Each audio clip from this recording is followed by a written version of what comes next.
miss? Do you miss anything about Pakistan? About where you grew up? Yeah, I mean, I miss a lot of things. I have to say that. Yeah. We're not the most laid-back people. Yeah. But I mean, you know, I'll tell you, this happened to me. This is one of the worst days of my life, and this happened in Pakistan. This is when I was about 11 or so. Uh-huh. And you have to know two things before I tell you. One, I didn't start wearing underwear until I was too old.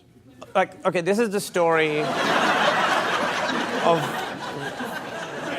I didn't know there was an age limit on underwear wearing.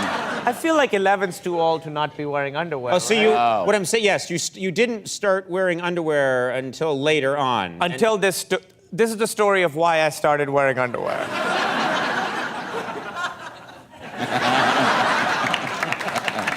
Gather around, everyone. Oh.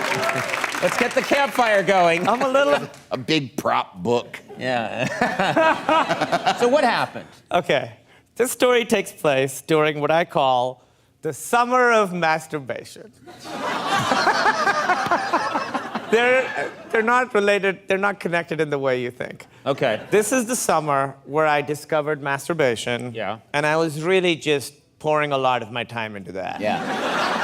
That was sort of like my project. I'm same way. Right off the bat, I was a fan. Yeah. Yeah. Oh, yeah, totally. It's like when I first saw basketball, I was like, oh, I'm gonna like this forever. Yeah. That's how I was with masturbation. Right. And what happened was I had a cousin my age. He came over to my house and he pulled me aside and he was like, hey, I heard that if you hold your penis and you go up and down, something happens. Right. And I was like, that sounds right. That feels right. I was like, you go in the bathroom and you try it and then you report back.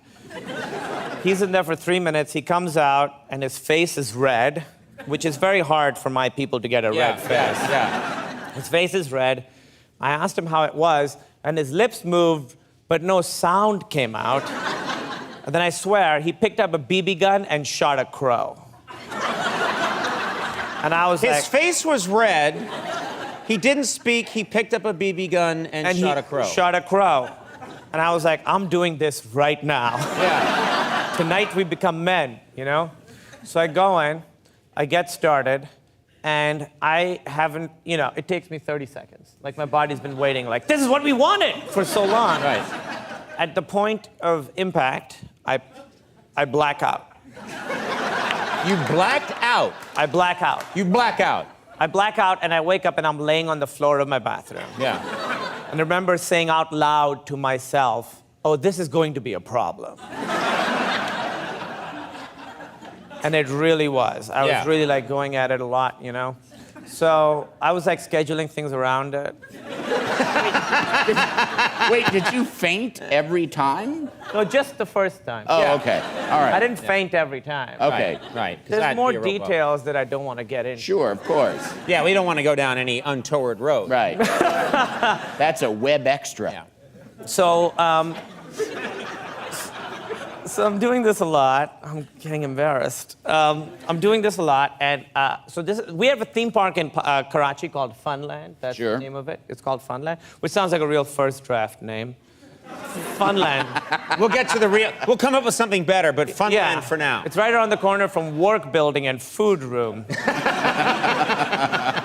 So my cousins are going to come over, and we're all going to go to Funland. Now, 10 minutes. I only have 10 minutes, and this would have been the third one of the day. But I'm like, I could do it.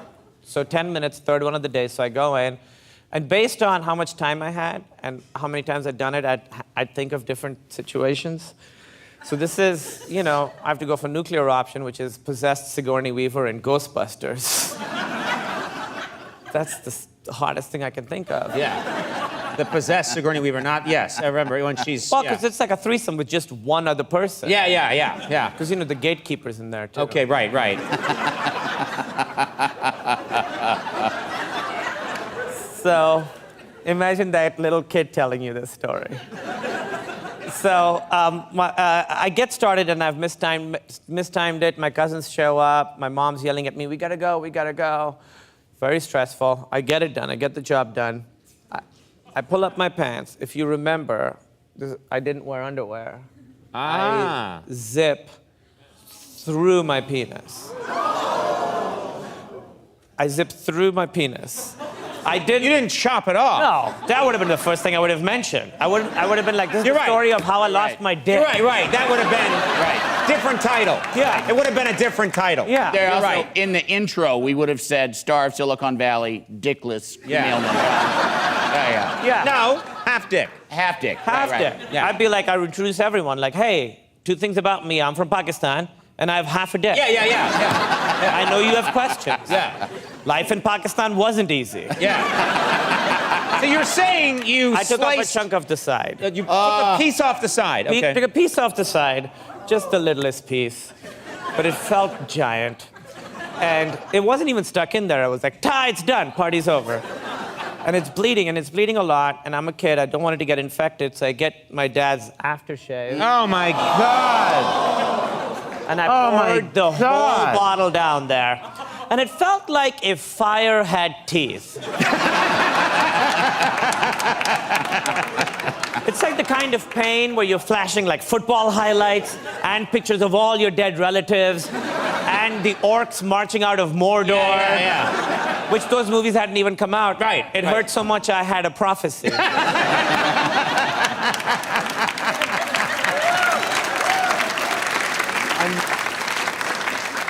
And the next day, I went and I bought underwear. The postscript to that story is, things are great down there now. Things are Okay. Things All are right. great. Got everything. All right. High five. Everything's great down there. Everything's great down there. Right? You're all fine, yeah. But there is a scar that needs to be addressed. It needs to, and so now I'm married, so it's fine. But for years, when I'd charmed someone to the point where they might see it, I kind of had to prep them. I had to be like, hey, when you get down there, there's gonna be something weird. It's not that weird. It's kind of weird. In Pakistan, we had a theme park called Funland. What a nice story to tell.